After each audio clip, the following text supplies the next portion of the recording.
Isa ka na. Dire. Ay, ano.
Dapat.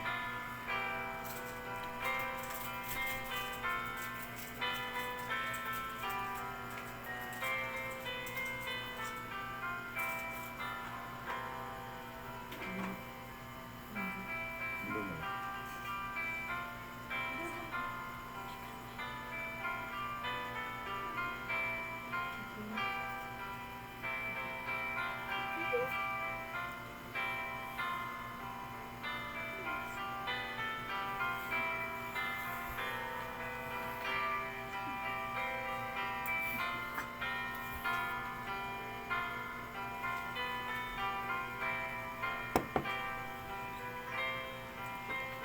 Kulang pa subaw.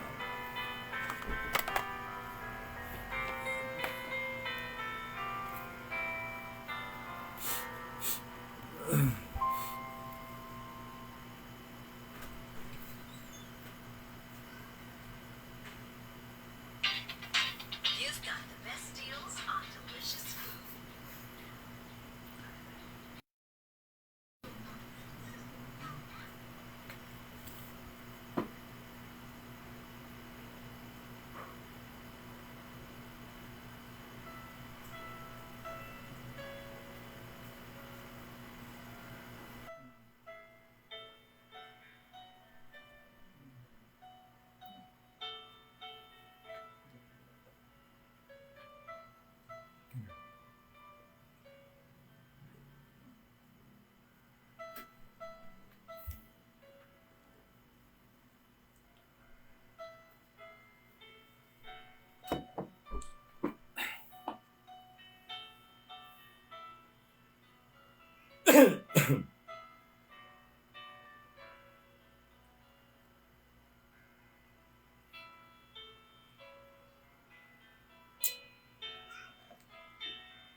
How great thou art.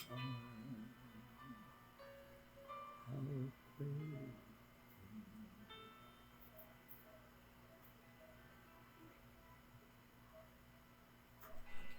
Pwede pa may slan? Pwede. Milok-milok pa. Arjun?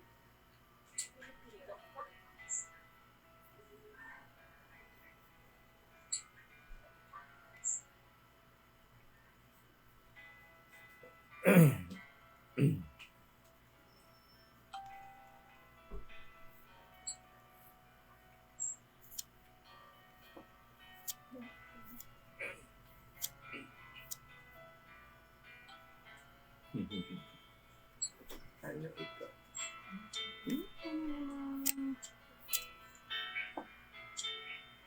Council. Nadula ang mata. Ano yun? Alin ka na?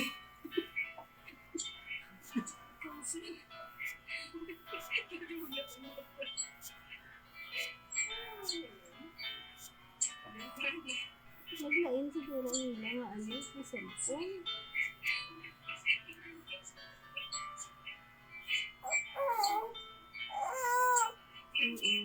Dali lang.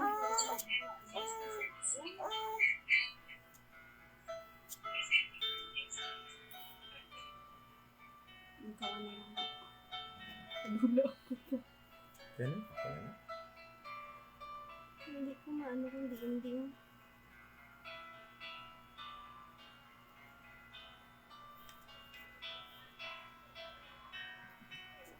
Galain.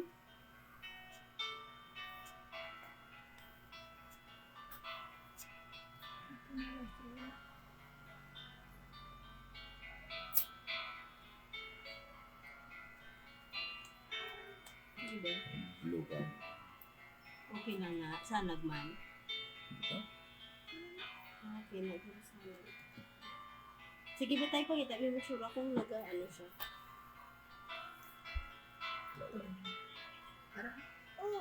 Okay. Okay na na, no?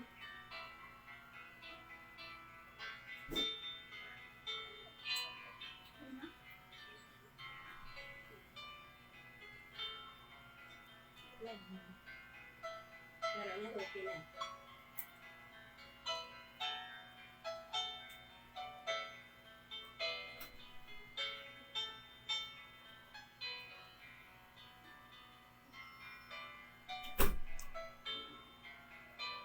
Hindi makita.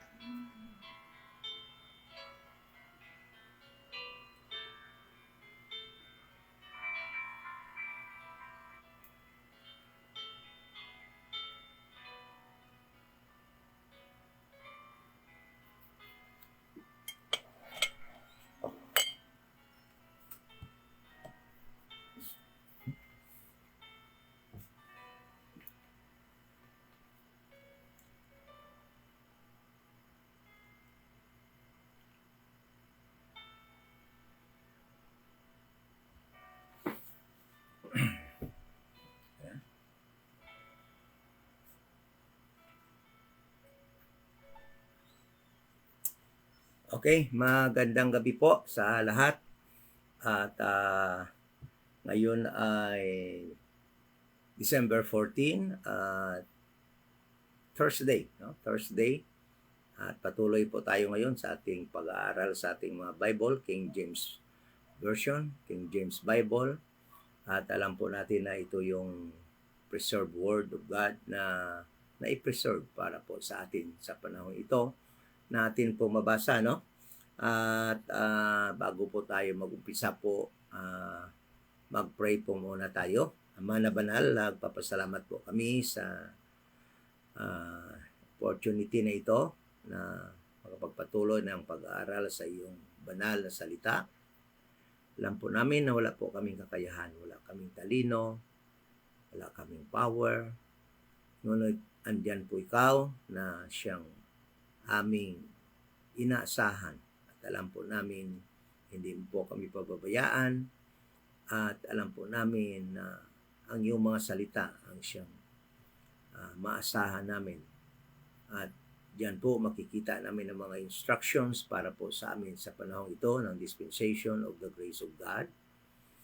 Kung saan po ay ni-reveal ng aming Panginoong Hesukristo sa kanyang apostol para po sa amin ngayon na si Apostol Paul, at kung saan po kami makakuha ng mga sound doctrines na ma-apply po namin sa aming pamumuhay sa panahong ito ng dispensasyon ng grasya, kung saan po upang hindi kami maligaw at hindi po namin maangkin yung mga instructions na ibinigay po ninyo sa Israel, sa bansa na yung covenanted people, na sa panahon ng prophetic program na iyong na-postpone sa panahon na ito upang mabigyan ng daan ang pag-reveal sa iyong anak na si Jesus Christ sa pamamagitan ng mystery.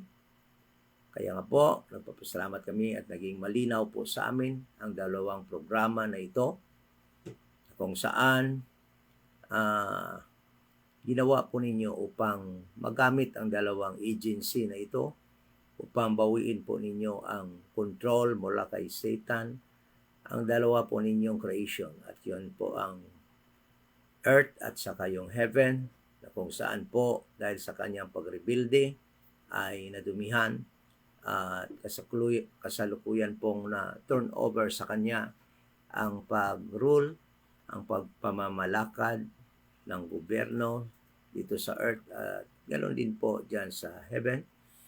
At salamat nga nalaman namin ngayon na ang iyong ginagawa ay upang build kayo ng church. You are building a church right now. Yung grupo ng mga tao lahat galing sa lahat ng races sa mundo upang sa panahon na darating sa fullness ng dispensation of the grace of God, kung sa fullness ng Gentiles, ay iyo pong dadalhin diyan sa langit upang diyan na po tumira kasama sa iyo. At salamat po at naintindihan din po namin yung kahalagahan ng programa po ninyo para sa Israel, sa prophetic program, upang mabawi din po ninyo ang control na sa pamamagitan nila. At sila po ang maghahari din kasama ni Kristo dito sa mundo sa panahon ng pagbalik ni Kristo dito sa kanyang second coming. Thank you so much sa ganong understanding. At sana po yan ay maging malinaw na turo. Yan po aming hinihingi na maging malinaw na turo yan. At malaman po ng marami upang marami po ang alam ng katotohanan. At nagiging malungkot po kami sa aming pagkakalam dahil po napakaraming mga denominations na ginagamit ni Satan upang magturo ng mali, upang magturo ng mga mix na pagturo na kung saan na tarnish o naging hindi nakabigay ng confusion sa mga sangkatauhan na kung saan po sila ay nalilito at lalo na pong naging malabo sa kanila ang iyong mga programa. Ngunit salamat at meron pong mga kapatid na nagkakalakas loob din po sa pagturo ng iyong salita rightly divided upang maging maliwanag po ito sa amin. At may mga grupo na mga Mid-Acts 9 na totoo pong nagtuturo ng iyong mga salita. Kaya po, pinagdasal din po namin, nagpapasalamat kami sa iyo. Sa aming mga kapatid po nandito ngayon that are online at sa mga friends namin din na makaka-join sa amin sa pag-study sa gabing ito at sa makapanood pa ng video na ito after matapos ito mamaya. Kaya nga po, ipinabayan namin sa iyo ang aming pag-aaral. In Jesus' name, Amen. So, magandang gabi po sa muli at papatuloy tayo sa ating pag-aaral ngayon. At medyo natagalan tayo makabalik, medyo busy sa mga ilang araw. Ngunit sa ngayon, bibigyan naman natin ng pansin ang pag-aral sa natungod po sa church, kung ano ba talaga ang church. Kasi ang pagkakaalam ng marami, lalo na sa panahong ito, lalo na sa mga kapatid natin na hindi man lang nag-aaral, hindi nagbubukas ng kanilang mga Bible, at umaasa lamang sa mga turo ng kanilang mga leaders, sa kanilang mga denominations, sa kanilang mga pastors, ay ang pagkakaalam nila na mayroon lang po isang church sa Bible. Kagaya po ng karamihan din na pagkakaalam nila na mayroon lang isang gospel sa Biblia. Pero alam po natin na napakaraming gospel sa Bible. At sinasabing gospel, good news, ay napakarami po. At kagaya ng churches, maraming churches sa Bible. At meron po tayong 3 na makita ng mga churches na tinuturo ng Bible. Ngunit kailangan po natin maintindihan kung ano po yung church, At bago po tayo mag-umpisa, ito nga pala yung Iloilo Dispensation of Grace Bible Church. At andito po tayo sa 7040 7th Street, Lawan Village, no? At dito sa Balantang, Haro, Iloilo City. Yan po ang ating lugar na kung saan po tayo nag-iipon at nag-fellowship. At mali po yung mga sinasabi ng mga mukhang dispensationalist na hindi po tayo nag-adhere na magkaroon ng church, no? Mali po yun dahil nga alam nga po natin na meron nga pong office of the bishop at yung trabaho ng bishop is to lead ng mga local churches, ano? Yung ibig sabihin ng local ay yung mga pwedeng mag-ipon, mag-fellowship sa isang lugar, magkakalapit na lugar, at isa sila sa pag-join sa pag-fellowship, pag-aaral ng salita ng Panginoon upang ma-edify, mag-grow in grace, no? Yan po ay tinatawag natin na church at yan po ang ating address dito. Kaya mali po yung sinasabi ng mga nagsisira sa atin sa mga mid-acts na yung mid-acts daw hindi na nag-adhere sa pagturo sa church. Mali po yon. Ang katotohanan po, meron tayo at dito tayo nag-iipon every Sunday at sa ibang pang mga activity na ginagawa natin po, ano?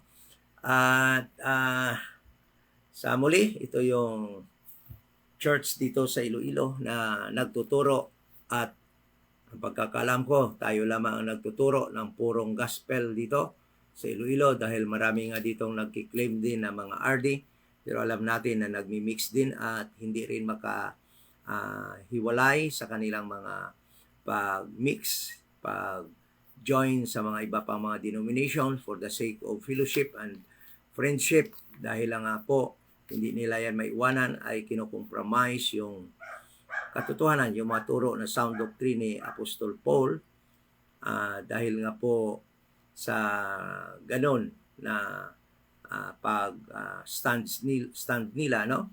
Ngunit tayo dito sa Iloilo ay itinakwil tayo ng mga denomination dahil nga po tayo ay nag-adhere 100% sa turo sa Bible, rightly divided, mid-Acts 9, rightly dividing the word of truth.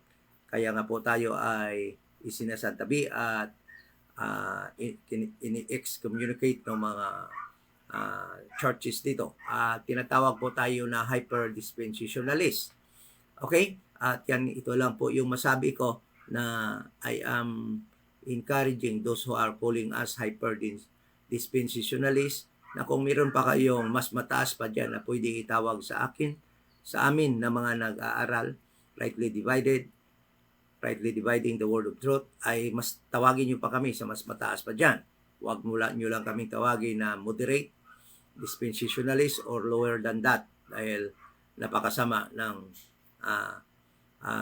kasi ang ibig sabihin ng moderate ay mixing, minimix nila yung aral na para sa mga Hudiyo, sa Jews, para sa Israel in time past, and in the future ay minimix nila sa sound doctrine ni Paul. Kaya ngayon, nagiging moderate daw sila. So, yung hyper na naman ay 100% nag-adhere at ang obedience ay ang instructions of obedience ay para sa atin ngayon in this dispensation of the grace of God ay yung mga sound doctrine ni Paul na isinulat na ni-reveal sa kanya ni Jesus Christ from Romans to Philemon. Yan po ang ating instructions for our obedience. Okay? Yung mga para sa Israel ay mga instructions yun para sa Israel at pinabasa natin yun at pinag-aralan for our learning upang matuto tayo kung ano yung mga sinasabi doon ng panahon na yon at sa panahon pa ng future. Okay?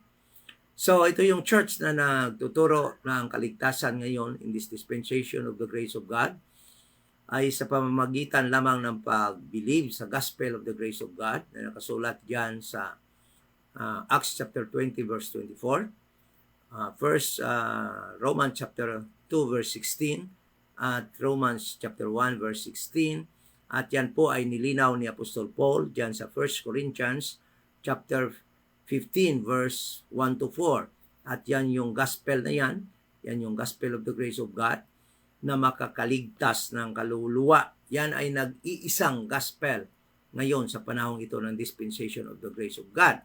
Kaya po kung hindi pa kayo ligtas, ito ang inyong pananampalatayahan na si Jesus Christ ay namatay, bayad ng ating kasalanan according to the scriptures, at siyan po ay inilibing at nabuhay muli sa pangatlong araw upang bigyan tayo ng buhay na walang hanggan according to the scriptures. Yan po ang gospel of the grace of God na makakaligtas lamang ng mga kaluluwa ng tao sa panahon ito.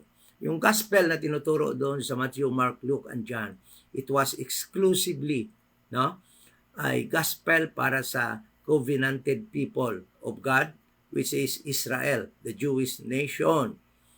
Yung lahi ni Abraham, ni Isaac, at ni Jacob, ang lahi ng 12 tribes of Israel. Pag sinabi natin 12 tribes, yan yung 12 anak ni Jacob, yan yung tinatawag na 12 tribes of Israel. Yan ang nag-compose ng nation Israel. Yan po yung gospel nila, yan sa Matthew, Mark, Luke, and John. At hindi po yan applicable sa atin ngayon in this dispensation of the grace of God, dahil nga po yan ay para lamang sa mga Jews, sa mga Israel. Sabi nga ni Jesus Christ, when he was tawag dito, nung sinabi niya dyan sa Matthew 15 verse 24, na siya po ay ipinadala lamang sa nawawalang mga sheep ng Israel, referring to the Jewish nation. Kaya nga po, nung ipinadala niya ang kanyang mga newly trained up 12 apostles, no? Sabi niya, pumunta kayo sa mga Hudiyo, huwag kayong pumunta sa mga Gentile at sa mga Samaritan, dahil nga po yung kanilang message, yung kanilang gospel ay exclusively for the Jewish people. Kaya nga po, hindi po yon makakaligtas, at nakakalungkot na yan yung tinuturo ng almost all denomination ngayon. Yan sila kumukuha ng gospel na tinuturo sa kanilang mga members upang maligtas from Matthew, Mark, Luke, and John, at doon sa Book of Revelation, na kung saan hindi naman yan para sa atin sa panahong ito ng dispensation of the grace of God. Okay, so ngayon pong gabi ang pag-aaralan po natin ay tungkol sa church. At alam po natin na sa Bible, mayroon pong tatlong iba't ibang klase ng church sa iba't ibang panahon. Okay? So, ang church po, ang ibig po sabihin ng church is the congregation of the saints of God in any particular age. Ano? Yan po ay kongregasyon ng mga banal na tao ng Panginoon sa isang particular na panahon. At yan po ay tinatawag na church, yung mga tao na yan. Okay?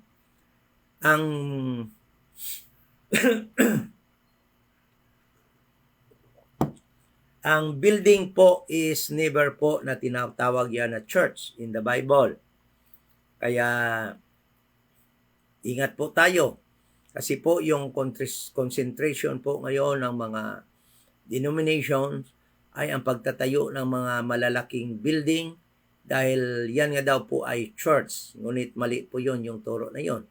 Dahil yung church po ay kongregasyon ng mga ligtas na tao ng Diyos sa isang particular na panahon, at yan ang tinatawag na church. Okay?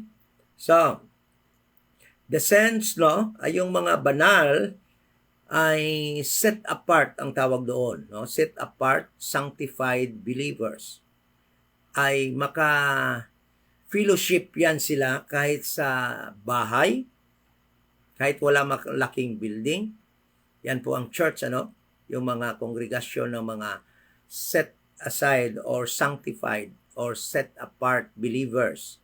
Pwede po sila mag-meet sa bahay, pwede po sila mag-meet or mag-fellowship sa garage, sa opisina, o sa kahit sa backyard ng kanilang bahay. Pwede po dyan.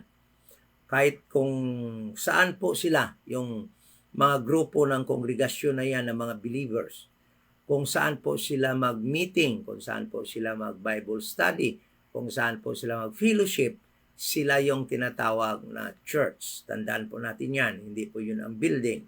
No? So meaning, the church is always a group of believers or saints set apart, no, for God's purpose. At may purpose po ang Panginoon sa church na yan. So throughout history, makikita po natin that yung mga katauhan, yung mga tao sa church, no, ay nagbabago, napapalitan. Okay? So, throughout the history, makita din po natin na yung purpose ng church ay nag-iba-iba din. No? Nagbabago din yung purpose. Kung bakit sila itinatag ng Panginoon, kung anong purpose sa church na yan ay nagbabago din. No?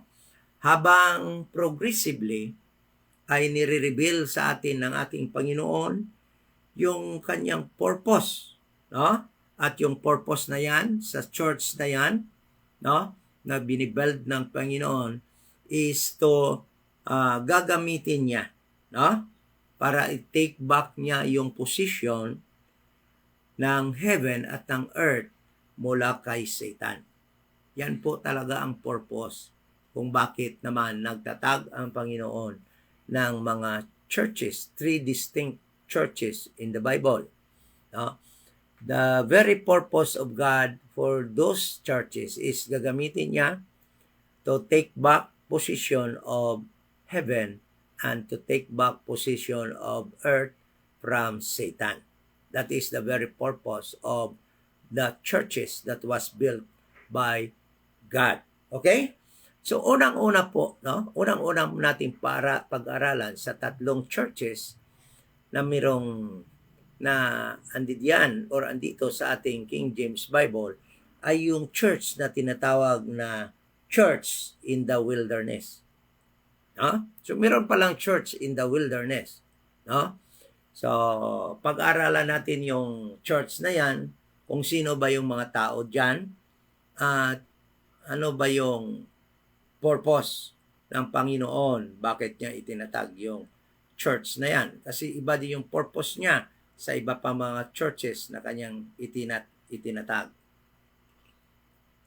So, titingnan po natin ang verse kung saan po natin makikita yung church in the wilderness. So, punta po tayo sa Acts chapter 7 verse 38. Acts chapter 7 verse 38. Sabi po dito,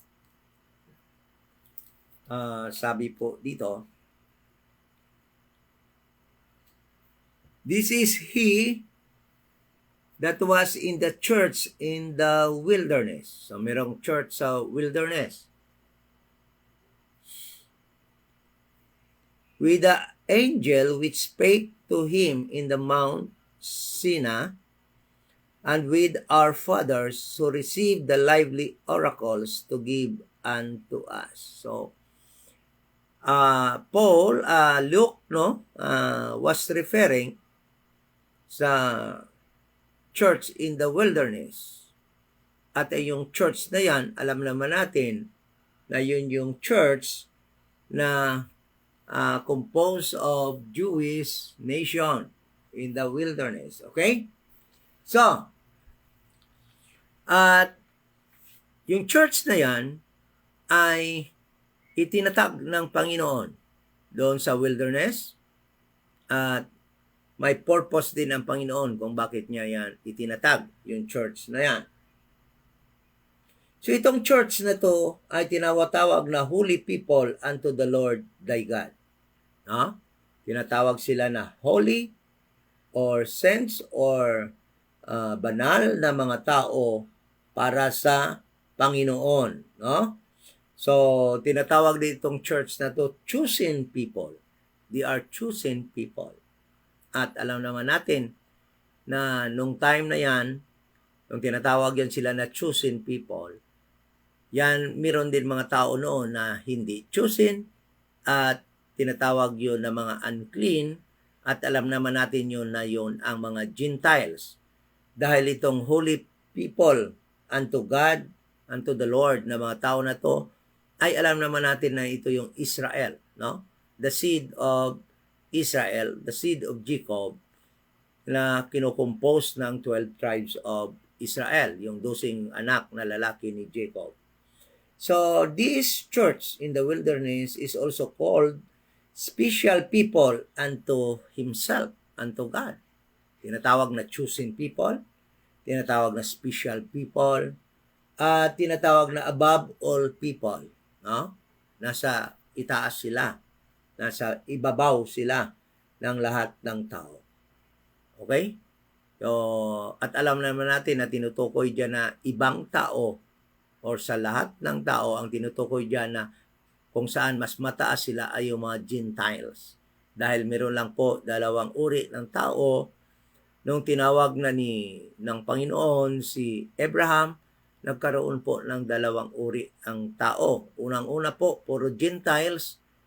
Ngunit nung tinawag ni si Abraham, ay nagkaroon ng dalawang classification yung tao at meron ng tinawag na Hebrew at yung Hebrew na yon ay tinatawag na mga Jews later, mga Hudiyo at Israelites at yung mga Gentiles naman, yan yung mga hindi lahi ni Abraham, hindi lahi ni Isaac, hindi lahi ni Jacob.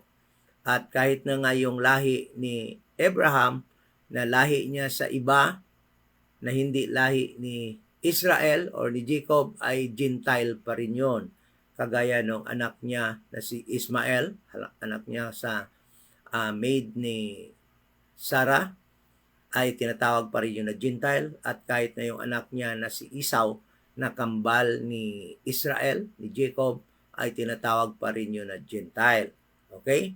At yung Gentile, during the time na tinawag si Abraham, yung mga Gentile noon ay marumi sa tingin ng Panginoon. They are not chosen. They are dirty people in the sight of God during the time. Okay? So, during the time, back in the wilderness, no? Doon pa sa wilderness, si Jesus Christ ay hindi pa namatay sa cross. At hindi pa na-institute ni Jesus Christ yung New Testament Covenant. Wala pa yung New Testament Covenant.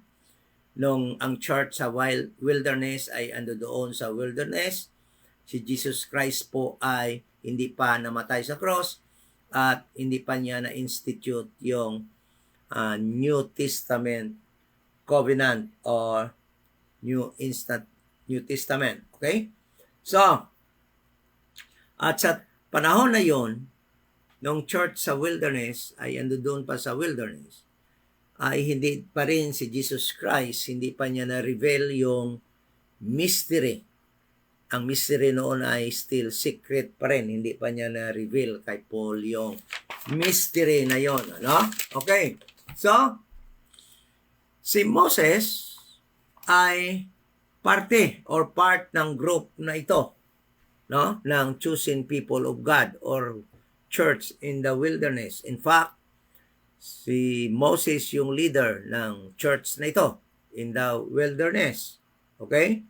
So, ito yung church na ito yung group of Jewish people na dinala ng Panginoon palabas galing sa Egypt at tinatawag ito na kanyang firstborn or ipinanganak na nation. Tinawag itong firstborn diyan sa Exodus 4:22. Ito yung church na ito. Tinawag din ito na firstborn of God. No? Exodus 4:22. Okay, sabi dito, and thou shalt say unto Pharaoh, thus saith the Lord, Israel is my son. So Israel is my son, Jacob is my son, even my firstborn. So Israel is his firstborn, ipinanganak ng God. Kaya nga, alam nyo, yung tungkol sa firstborn, tayong mga Gentiles, never tayo ma-born again. Because it refers, yung firstborn, ay yung Israel. no? At nung dumating na si John the Baptist, no? Sa ministry ni John the Baptist, yung Israel ay hindi naging nation, hindi nagiging karapat-dapat na nation na magtatanggap ng kingdom na promise kay Abraham. Bakit? During the time, they are not actually a nation. Bakit? Under sila sa control ng Roman Empire. They are not a nation during the time. No? That is why, sabi ng Panginoon sa kanila, kailangan nila ma-born again as a nation. Okay? Noong panahon na yon. So, born again has nothing to do with us, Gentiles. We can never be born again because hindi naman tayo naisilang ng Panginoon first as a nation. Okay? It refers only to Israel. So, ang tawag, tinawag ito, ang church na ito, tinawag din na firstborn at binigyan sila ng mga covenants and tinatawag nito, mga laws na dapat nila sundin, no? Being a church or a nation. Okay? They are holy people unto the Lord, chosen people, special people, no? And above all nations. Deuteronomy, basahin natin Deuteronomy chapter 7 verse 6. Chapter 7 verse 6, okay? So Deuteronomy chapter 7 verse 6. Sabi dito, for thou art an holy people unto the Lord thy God. Okay? Ito yung church sa wilderness ito. Holy people unto the Lord thy God. Hath chosen thee to be a special people. They are chosen people and they are special people unto himself, unto God. They are above all people. Tingnan mo lang kung anong Israel. For a long period of time. During Genesis, starting in Genesis chapter 12, no? Abraham, his seed and his coming seed, no? Esau and Jacob, until thousands of years, until doon sa Acts chapter 7, actually, they are special people unto God. They are chosen people unto God. Okay? So, itong mga tao na to, ito mismo yung mga tao na makita natin na dinala ng Panginoon galing sa Egypt. At alam naman natin na ito ay mga Jews, mga anak ni Jacob. Ngunit alam ba ninyo na mayroon ding mga na-mix dito, mga Gentiles, nung umalis sila sa Ehipto. But these people, definitely, noon ay nagiging part of that people, of that nation na firstborn. Dahil nga, ito yung mga taong sumama nung lumabas sila sa Egypt. Papakita ko sa inyo, Exodus chapter 15 at chapter 12. Exodus chapter 12. So, verse 37 to 38. Sabi dito, and the children of Israel journeyed from Rameses to Sukkot, about 600,000. So they are about 600,000 on foot that were men beside children. So men beside children and women. So 600,000, no? Men on foot.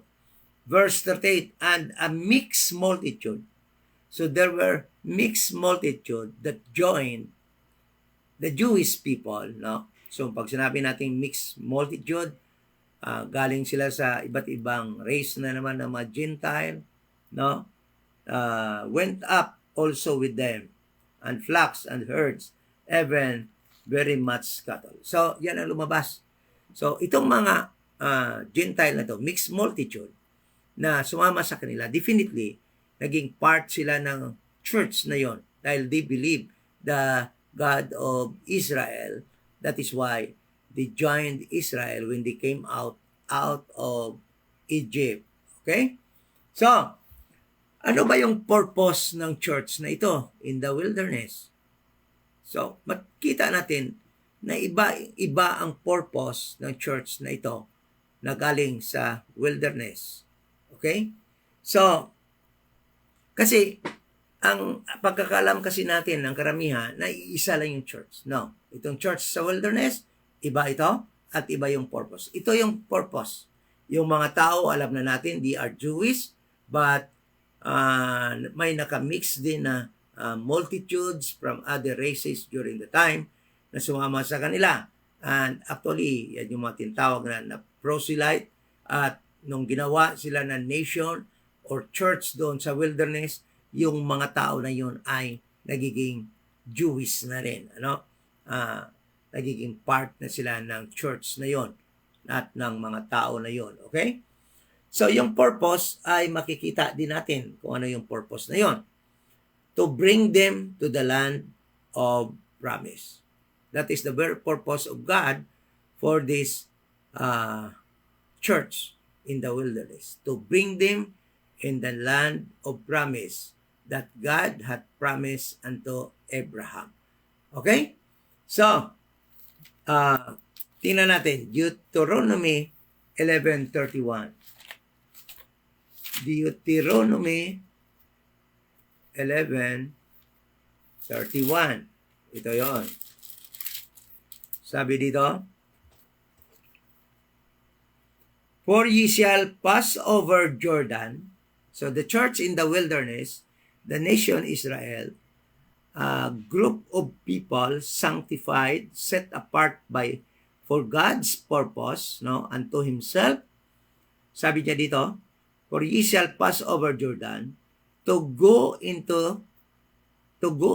to possess the land which the Lord your God giveth you, and ye shall possess it and dwell therein.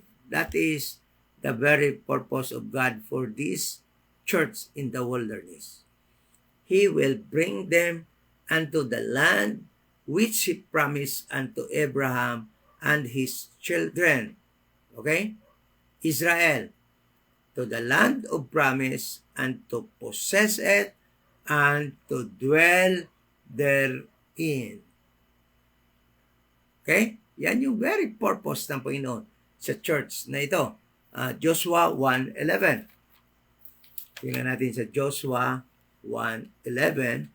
That purpose was also repeated by God unto Joshua. No? Kaya nilinaw ng Panginoon kay Joshua kung ano yung purpose ng kanyang pagka-leader doon sa church na yan. Sabi dito, Joshua chapter 1 verse 11.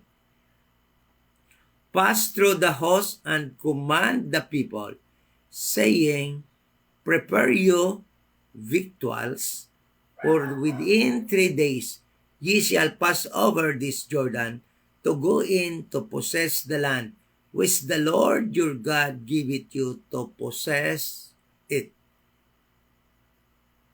So, that was the very purpose of God for this church, to possess the land that He promised, no, to Abraham and his fathers, and to the fathers of Joshua, no, to possess the land and to dwell therein. So, yan ang utos ng Panginoon, yung purpose niya sa church na ito. Joshua 18:3. Joshua 18 verse 3. Yan din po ang sinasabi dito. Joshua 18 verse 3. Sabi po dito, And there remained among the children of Israel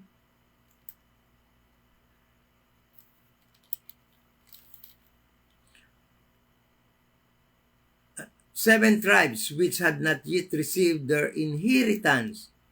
And Joshua said unto the children of Israel, How long are ye slack to go to possess the land which the Lord God your fathers hath given you? During this time, meron pang 3 tribo ng Israel, no? Na hindi pa nila na-possess ang kanilang inheritance. At talagang pinupuwersa sila ni Joshua to go unto their inheritance and to make war with the people that are living therein, that was living therein during the time, no? Then possess the land. Upang i-possess nila yung lupa na yon. At marami pang mga verses na makita po natin na yon ang purpose ng God sa church na ito, that He actually built in the wilderness nung umalis sila doon sa Egypt. So yung congregation na yon that God made a nation during time was a church. No? He called it also church in the wilderness. This congregation, yung congregation na ito, of saints called the church in the wilderness, are Jewish with mixed multitude with them. But actually, they are all already Jewish. Dahil ngayon, ang nangyari ay nag-proselyte na yung mga tao na yon. They become now, what? Citizen of that church, that nation, Israel. So, yung church na ito operated mostly out of the Mosaic Covenant. Doon ito nag-ooperate sa Mosaic, out of the Mosaic Covenant that God gave to them through Moses. Kaya tinatawag yun na Mosaic Covenant dahil nga binigay yun ng Panginoon sa pamagitan ng kanilang leader na si Moses. Yan yung church na ito. No? Itong church na ito ay hindi siya makaperform ng mga ginagawa ng church, the Little Flock or the New Testament church na in-institute ni Jesus Christ during sa noong Lord's Supper. No? Hindi niya ito magagawa. Dahil yung church na ito is actually preoccupied of following God's law upang ma-inherit nila ang covenant blessings na ipinangako sa kanila. So ano ba yung mga blessings?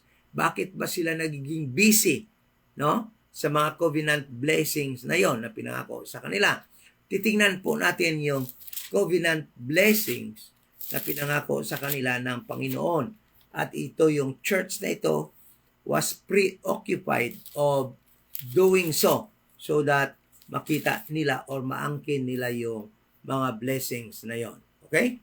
So, ito yon. Basahin natin sa, napakahaba po nito kung babasahin natin, sa Deuteronomy chapter 28. Sabi dito, But it shall come to pass, if thou will not hearken unto the voice. Umpisahan po natin sa verse 28 dito sa chapter 28, verse 2. Ito yung mga blessings. And all these blessings shall come on thee, sa church na ito. No? And overtake thee, if thou shalt hearken unto the voice of the Lord thy God.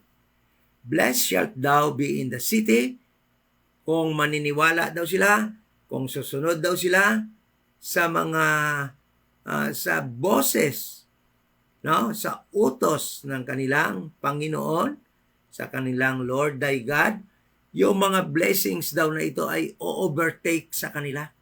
Ibig sabihin, there will be abundant blessings that will overtake them. Ibig sabihin, mauuna pa sa kanila yung mga blessings na ibibigay ng Panginoon. But kailangan nilang makinig sa salita ng kanilang Panginoon during the time. Okay?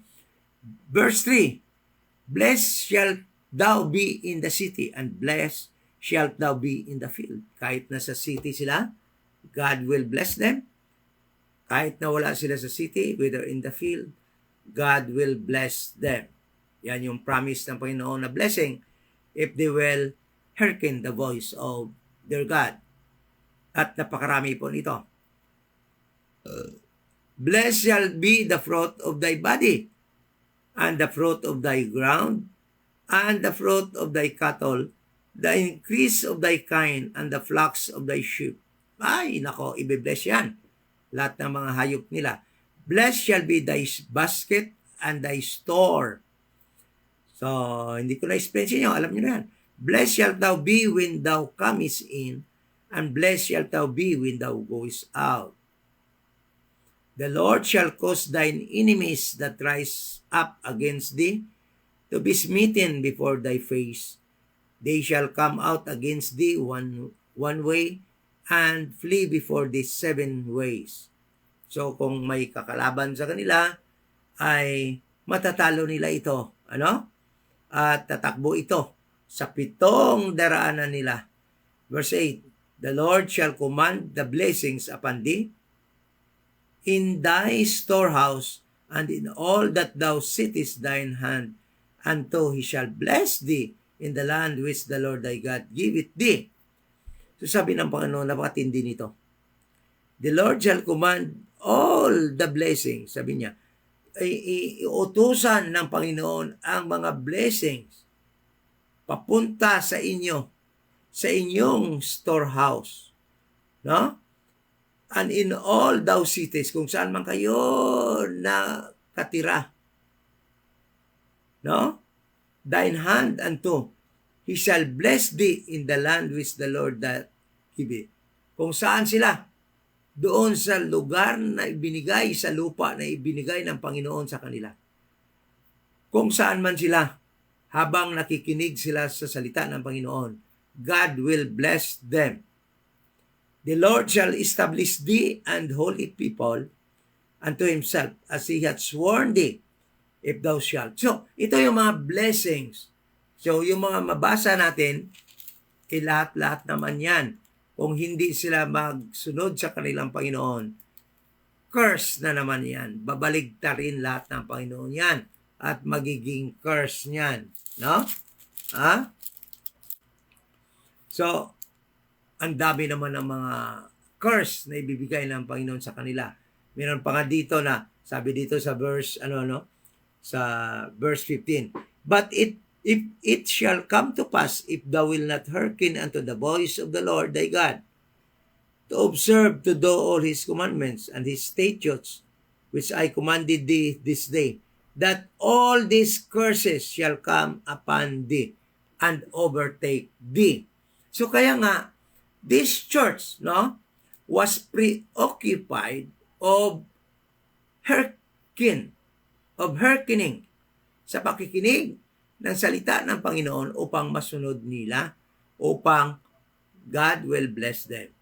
Because kung hindi sila makinig at hindi nila masunod yung mga salita ng Panginoon, God Himself, no, ay ika-curse din sila. At nako, napakaraming mga curses na ibibigay ng Panginoon sa kanila kung hindi sila makikinig sa salita ng Panginoon. Kaya ito, tingnan mo.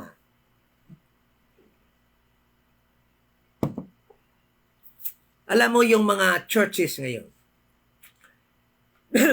yung mga churches ngayon, inaangkin nila na sila daw yung salita, sila daw yung Israel ngayon. Okay? So, ang hindi nila alam na yung Israel noon, at kung aangkinin nila na sila yung Israel ngayon, napakaraming blessings, at yan yung hinahabol nila. Dahil nga sila yung Israel ngayon, sila daw yung kukuha ng mga blessings na ipinangako ng Panginoon. Ngunit, hindi na nila itinuturo yung mga curses na sinasabi naman ng Panginoon kung hindi nila masunod ang salita ng Panginoon. Ito, babasahin ko ang iilan sa mga curses na yan na sinasabi ng Panginoon, at hanggang matapos ang verse 68 ng chapter 28 ng Book of Deuteronomy. Umpisa verse 15. Puro lahat yan curses. No? Dahil kung hindi nila sundin, hindi sila makinig sa salita ng Panginoon. Umpisa natin. Curse, verse 16. Cursed shalt thou be in the city, and cursed thou shalt be in the field. So, binaligtad lahat yun. Instead of blessing, curse. In the city, whether outside the city. So, ang dami-dami pa. Sabi dito, ito matindi, The Lord, verse 27. Verse 26. And thy carcass shall be meat unto all fowls in the earth. Yung mga body nila, yung mga Jewish, magiging pagkain sa mga buitre, sa mga fowls in the air. And unto the beasts of the earth, yung mga body nila, magiging pagkain ng mga hayop sa lupa. And no man shall fray them away. Verse 27. The Lord will smite thee with the boots of Egypt, and with the emeralds, and with the scab. Ay naku, magiging kurikungon sila. Alam niyo ba yung kurikum? No? Scabies. Okay? And with the itch, mga ngati sila, whereof thou canst not be healed, at hindi sila magagamot. Ito yung mga curses. The Lord shall smite thee with madness and blindness and astonishment of heart. Verse 28. Okay? Verse 30. Laktaw-laktaw na lang tayo. Thou shalt betroth a wife. Mag-aasawa sila. And another man shall lie with her. Mag-aasawa sila, pero ibang lalaki yung mag-honeymoon sa kanilang asawa. Thou shalt build a house, and thou shalt not dwell therein. Gagawa sila ng bahay, pero hindi sila ang titira. Napakaraming curses, hindi na natin ito babasahin hanggang verse 68, hanggang last verse ng chapter 28 na ito. Pagtiyagaan nyo na lang basahin in some other days. Pero alam nyo, yan yung church sa wilderness na yan. Okay? Napaka busy sila sa paggawa ng kanilang mga promises sa kanila. At alam naman natin na yung church na yan, yung nation na yan, in the wilderness, na dinala ng God sa promised land, ay anong nangyari sa kanila? Nagiging suwail sila sa kanilang Panginoon. At doon sa galing sa pagiging masunurin nila nung panahon pa ni Joshua, no? At nung mamatay na si Joshua, alam naman natin na nagpalayo sila sa kanilang Panginoon, sa kanilang God, no? At yan yung nangyari sa church in the wilderness. Nagsamba sila sa ibang God, sa kanila ibang Diyos, at iniwanan nila ang kanilang Diyos. Okay? So, at alam naman natin na naposes nila yung lupa at doon sila tumira sa mga lupa na yan. At ibinigay sa kanila yon bilang kanilang inheritance ng panahon na yon. No? Ng panahon ni Joshua. At yung church na yan in the wilderness na pinamumunuan ni Joshua nung mamatay na si Moses, which was preoccupied of doing, no, sa pag-perform ng kanilang promises, no, ng kanilang covenant, ng kanilang blessing, at upang hindi sila ma-curse, ay nagiging suwail sa panahon pagkatapos na mamatay si Joshua. At alam ba ninyo, ng church na yan, nung maposes na nila yung kanilang mga inheritance, nung maidala na sila ng Panginoon. Kasi yung purpose nga sa church na yan ay dalhin doon sa land of promise, sa lupa na ipinangako doon, noon kay Abraham. At nung ando doon na sila, nirenew ni Joshua ang kanilang covenant sa kanilang Panginoon. Okay? Basahin natin sa Joshua chapter 24, verse 14. Now therefore, fear the Lord, sabi ni Joshua, and serve Him in sincerity, in truth, and put away the gods which your fathers served on the other side of the flood, and in Egypt, and serve ye the Lord. Ito na yung huling habilin sa kanila ni Joshua bago siya mamatay. Nirenew ni Joshua yung kanilang tungkulin sa kanilang Panginoon na kung saan meron silang covenant. Verse 15, and if it seem evil unto you to serve the Lord, choose you this day whom you will serve, whether the gods which your father served that were on the other side of the flood, or the gods of the Amorites in whose land ye dwell. But as for me and my house, we will serve the Lord.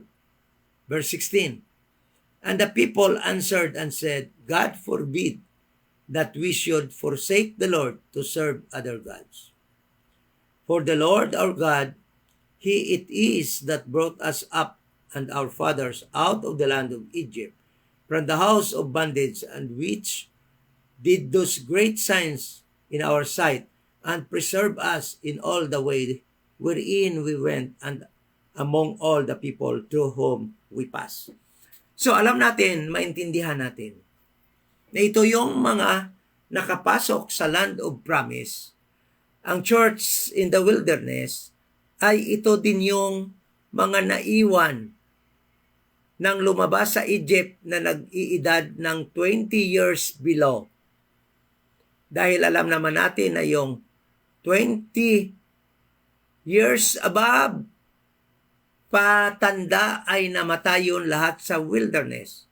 Hindi iyon pinayagan ng Panginoon na makapasok sa land of promise dahil nga nagkasala sila sa Panginoon because of their stiff neck na palaging hindi sumusunod sa Panginoon. At alam natin na lahat nung lumabas sa Egypt, age 20 above, more than above, no?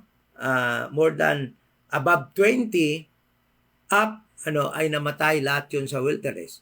So ito yung mga kabataan 20 below, ito yung mga pumasok sa land of promise. At ang iba dito ay hindi pa nakakita kung ano yung mga nangyari nung paglabas nila doon sa Egypt. Ngunit, fresh pa rin sa kanila yung mga ginawa ng Panginoon. Kaya sabi nila, no, hindi kami namon i-forsake ang aming Panginoon dahil siya yung nagdala sa amin labas sa Egypt at nakita namin yung malalaking mga bagay na ginawa ng Panginoon sa amin. So verse 17, verse 18, and the Lord drave out from before us all the people, even the Amorites which dwelt in the land. Therefore we also serve the Lord, for He is our God.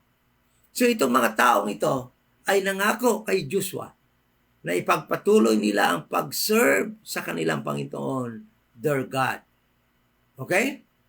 And kaya sabi nga nito sa verse 31 ng Joshua chapter 24, verse 31, and Israel, referring to the nation Israel, the children of Jacob, na dinala ng Panginoon sa land of promise, yung church na ginawa niya doon sa wilderness na dinala sa land of promise. Sabi dito, and Israel served the Lord all the days of Joshua. Sa buong panahon ni Joshua as leader, of the Jewish nation, Israel, served the Lord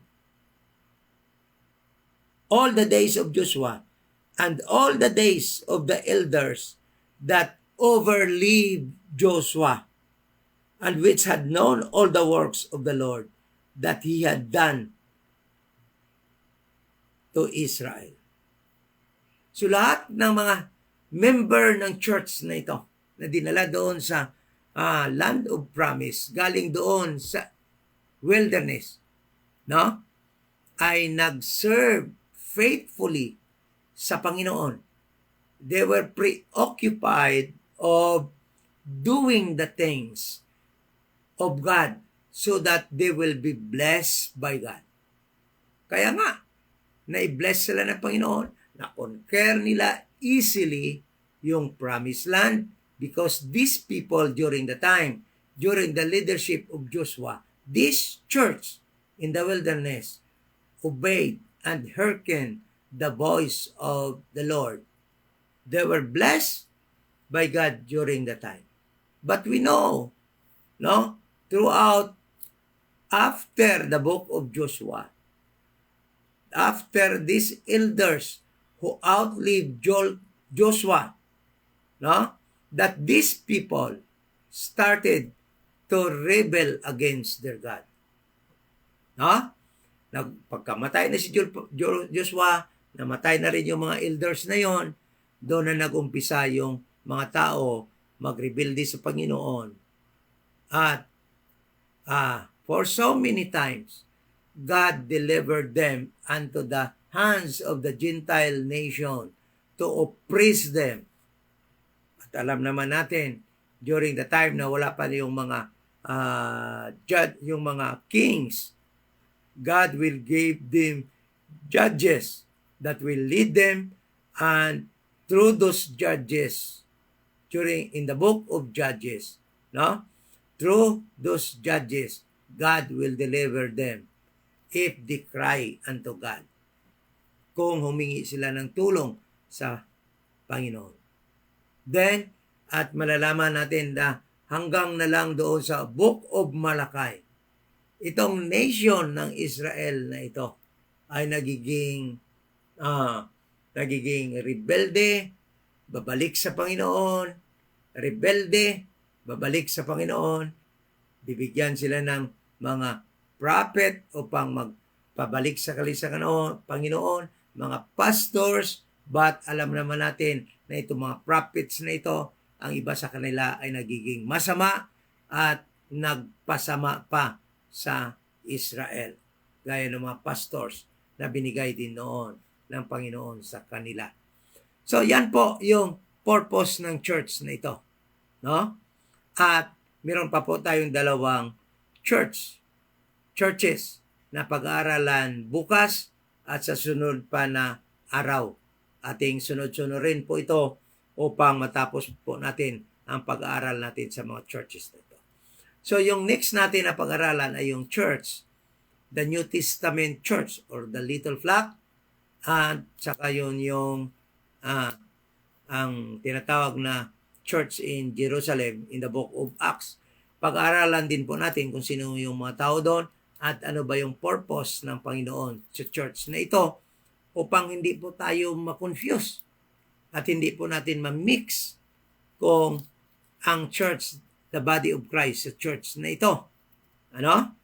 Dahil nga po sa confusion at maling pag-aaral at maling pagtuturo, pagkakaalam kung bakit itinatag ito ng Panginoon at ano ba ang purpose ng church na ito at sino din ba ang mga tao na pwede lang maging member sa church na ito at ano bang purpose kung bakit na-build ng Panginoong Jesus Christ itong church na ito ng New Testament ay atin na pong pag-aralan bukas. Okay? Bukas ng gabi.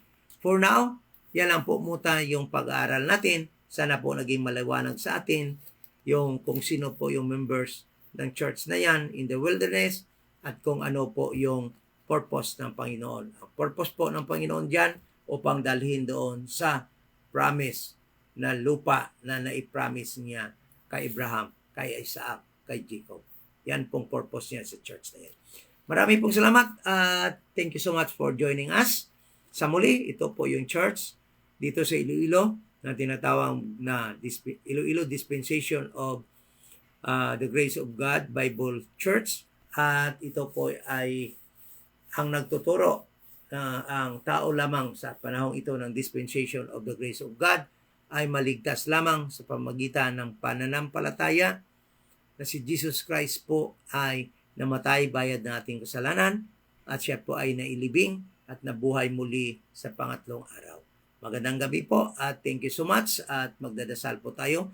Ama na banal, nagpapasalamat po kami muli sa malaking oportunidad na nakapag-aral po kami sa iyong mga salita tungkol po sa 3 churches dito sa iyong salita, sa iyong King James Bible.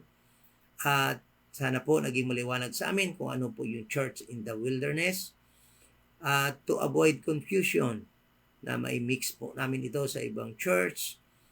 Sa Bible, nandiyan the church ng New Testament, the Little Flock, the church in Jerusalem, the Temple Church, at yung church, the Body of Christ, upang magkaroon po kami ng kaalaman at kasiguraduhan kung saan po yung church namin sa panahong ito ng Dispensation of the Grace of God.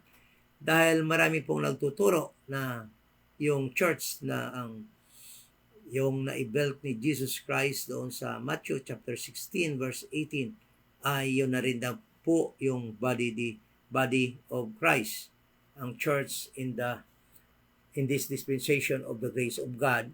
Kaya nga po, sana pag natapos po namin ang pag-aaral dito ay magiging maliwanag po sa amin kung saan po kami nabilong, na hindi po kami doon sa ibang churches, kundi andito po kami sa tamang church na kung saan kami. At ang objective po ng pag-aaral na ito upang malaman din po ng mga friends namin ng mga nasa denominations upang matuwid po ang malimang pagtuturo na kanilang nalaman at natuturo sa kanila. Kaya nga po, nagpapasalamat kami sa opportunity na ito. In Jesus' name we pray. Amen.